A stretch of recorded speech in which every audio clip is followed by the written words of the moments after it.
ചിരിയുടെ തമ്പുരാക്കന്മാർ ചിരിയുടെ പെരുമഴയുമായി എത്തുന്നു. ഫൺ ബേബി ഫൺ ഓഗസ്റ്റ് 30 മുതൽ ശനി ഞായർ ദിവസങ്ങളിൽ രാത്രി 8 മണിക്ക് നമ്മുടെ സൂര്യ ടിവിയിൽ. മഹിമ ഈ വഴിക്കായിരിക്കും രക്ഷപ്പെട്ടത്. ഇവിടെ ആവുമ്പോ ക്യാമറയൊന്നുമില്ലല്ലോ. അവള് രക്ഷപ്പെടുമ്പോ താൻ എവിടെ ആയിരുന്നോ? ഞാൻ പുറത്തന്നെ ഉണ്ടായിരുന്നു മാഡം. എന്നിട്ട് എന്താ താൻ മഹിമയെ കാണാതിരുന്നത്? അത് മാഡം ഒന്ന് പറയടോ. ആ സമയത്ത് കോറിഡോറിൽ ഒരു വഴക്ക് നടന്നു. ഒരുത്തൻ ഡോക്ടറുമായി പ്രശ്നം ഉണ്ടാക്കായിരുന്നു. അവരെ പിടിച്ചു മാറ്റാൻ വേണ്ടി ഞാനൊരു 2 മിനിറ്റ് മാറി നിന്നു. ആ ഗ്യാപ്പിലാണ് മാഡം ഇതെല്ലാം സംഭവിച്ചത്. ബാക്കി സമയം മുഴുവനും ഞാൻ ആ പോസ്റ്റിൽ തന്നെ ഉണ്ടായിരുന്നു.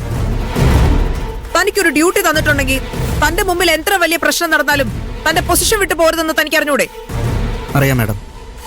ഒറ്റയ്ക്കായൊരു ഡോക്ടറെ അയാളെ തല്ലുന്നുള്ള അവസ്ഥ വന്നപ്പോഴാണ് ഞാൻ ഇടപെട്ടത്. പിന്നെ അകത്ത് മാഡം ഉണ്ടെന്നുള്ളൊരു ധൈര്യം ഉണ്ടായിരുന്നു. എനിക്ക് തന്റെ എക്സ്ക്യൂസ് ഒന്നും കേൾക്കണ്ട. നമ്മൾ എല്ലാവരെയും പറ്റിച്ച് CCTV-യിൽ പെടാതെ അവൾ എങ്ങനെ രക്ഷപ്പെട്ടു? എനിക്കത് അറിഞ്ഞേ പറ്റൂ.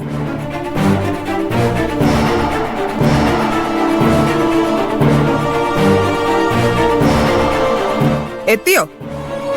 ഇനി ഡ്യൂട്ടി ചെയ്യാൻ മാഡത്തിന് കുറച്ച് സമയം ഉണ്ടാവോ? അനിത ഇപ്പോഴേ മേലുദ്യോഗസ്ഥരെ വിളിച്ച് മഞ്ജു മഹിമയെ രക്ഷിക്കാൻ വഴി ഒരുക്കി കൊടുത്തതാണെന്ന് പറഞ്ഞ് പരത്തിക്കൊണ്ടിരിക്കുക. അവളോട് ചൂടാവുന്ന അവിടെ നിൽക്കട്ടെ. തനിക്കിതിൽ ഒരു പങ്കുമില്ലെന്ന് അന്വേഷണ കമ്മിറ്റിയെ എങ്ങനെ ബോധിപ്പിക്കുന്നു താൻ ചിന്തിക്കും. മാഡം എന്നെ സംശയിക്കുവാണോ? രണ്ടാമത് യൂണിഫോം ഇട്ടപ്പോ താൻ തന്നെയല്ലേ പറഞ്ഞത് താൻ മുൻഗണന കൊടുക്കാൻ പോകുന്ന തന്റെ കുടുംബത്തിനാണെന്ന്? മഹിമ പിന്നെ തന്റെ കുടുംബമാണല്ലോ. മാഡം, എനിക്കിതിൽ ഒരു പങ്കുമില്ല. പീതാംബരന്റെ കൊലപാതകത്തിൽ മഹിമയ്ക്ക് ഒരു പങ്കുമില്ലെന്ന് ഞാൻ തെളിയിച്ചതല്ലേ. അങ്ങനെ ഇരിക്കെ മഹിമയുടെ കസ്റ്റഡിയിൽ നിന്ന് രക്ഷപ്പെടാൻ ഞാൻ പറയൂ? അവൾക്ക് കൂടുതൽ ശിക്ഷ കിട്ടിയുള്ളൂ എന്ന് എനിക്കറിയില്ലേ?